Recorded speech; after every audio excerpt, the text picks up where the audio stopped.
The late Sir John Pringle was anciently a good friend of mine, and I remember a tale he told me. He was in the habit of attending a certain coffee house in London, where gathered all the young physicians, well, young and old physicians. It was their common place of gathering. And they had come to have a certain custom, that each Saturday a certain question would be proposed for the sake of the company. The following Saturday, before a new question was proposed, the first question was debated by the assembled company.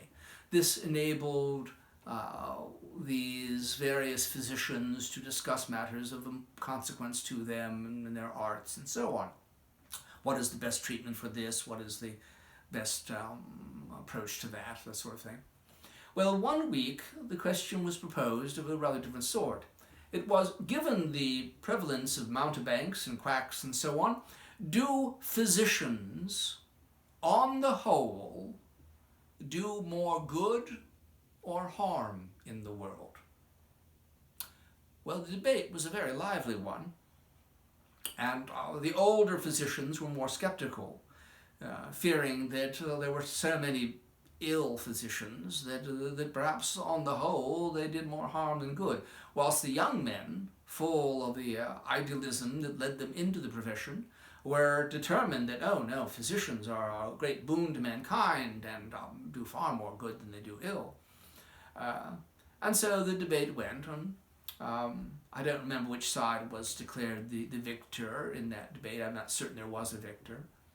But over all of this, Dr. Pringle presided. He was sort of the senior member of the company, and he commonly presided over these debates. And so when it was done, they turned to him and said, Dr. Pringle, you have sat here all the while the rest of us argue this question, but you've not said a word about it.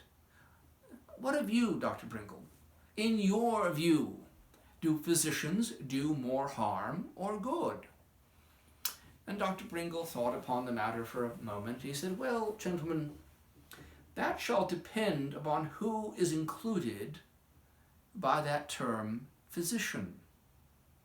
If you will include old women, I should say they do more good than harm. If you leave the old women out, the opposite.